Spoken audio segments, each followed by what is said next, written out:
மிகுந்த எதிர்பார்ப்புகளுக்கிடையே தொடங்கப்பட்ட துருவ நட்சத்திரம் திரைப்படம் இன்னும் வெளியாகாமல் உள்ள நிலையில் நடிகர் விக்ரம் நடிப்பில் உருவாகியுள்ள துருவ நட்சத்திரம் படத்தை வெளியிட ஜூலை 31 வரை அவகாசம் வழங்கி உத்தரவு பிறப்பித்திருக்கிறது சென்னை உயர்நீதிமன்றம். இது தொடர்பான முக்கிய செய்தியை பார்க்கிறோம். கூடுதல் விவரங்களோடு இணைகிறார் எமது செய்தியாளர் சுரேஷ். வணக்கம். இந்த படத்தோட ரிலீஸ்ல அப்படி என்னதான் பிரச்சனை? இந்த வழக்கில் தற்பொழுது படத்தை வெளியிடுவதற்கான அவகாசம் வழங்கியிருக்காங்க. இது எதன் அடிப்படையில் வழங்கப்பட்ட ஒரு தீர்ப்பு?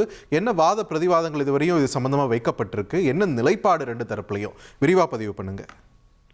வணக்கம். அதாவது நடிகர் விக்ரம் நடிப்புல இயக்குனர் கௌதம் வாசுதேவ் மேனன் இயக்கத்துல உருவான திரைப்படம் தான் துருவ நட்சத்திரம். அதாவது நிதி பிரச்சனை தொடர்பா பைனான்சியர்கள் புண்ணியமூர்த்தி, பிரேம்குமார் ஆகியோர் தாக்கல் செய்த இந்த வழக்குல படத்தை வெளியிடுவதற்கு 2023 சென்னை உயர்நீதிமன்றம் ஒரு இடைக்கால தடை விதிச்சிருந்தது. தொடர்ந்து இந்த வழக்கை விசாரிச்ச உயர்நீதிமன்றம் ஒரு சுமூக தீர்வை எட்டுச்சு. அதாவது என்னன்னா, படத்தை ஜூன் 15 வெளியிட அனுமதிக்கலாம் அப்படின்னு சொல்லி கடந்த ஏப்ரல் மாசம் நீதிபதி செந்தில்குமார் ராமமூர்த்தி உத்தரவு பிறப்பித்திருந்தாரு. ஒருவேளை ஜூன் 15 படத்தை வெளியிட முடியலன்னா கால நீட்டிப்பு கேட்டு நீதிமன்றத்தை நாடலாம் அப்படின்ற ஒரு உத்தரவையும் நீதிமன்றம் பிறப்பித்திருந்தது. இந்த சூழ்நிலையில ஏற்கனவே பிறப்பித்த இந்த உத்தரவின் அடிப்படையில் ஜூன் 15 எங்களால் படத்தை வெளியிட முடியல.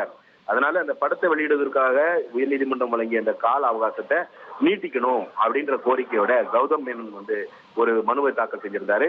இந்த மனுவை விசாரித்த நீதிபதி செந்தில்குமார் ராமமூர்த்தி இந்த படத்தை வெளியிடுவதற்கான இந்த கால அவகாசத்தை ஜூலை 31 வரைக்கும் நீட்டித்து உத்தரவிட்டிருக்கிறார்.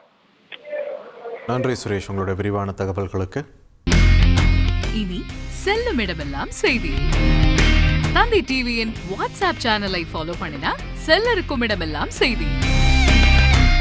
இதோ QR கோட் இப்பவே ஸ்கேன் பண்ணுங்க, ஃபாலோ பண்ணுங்க.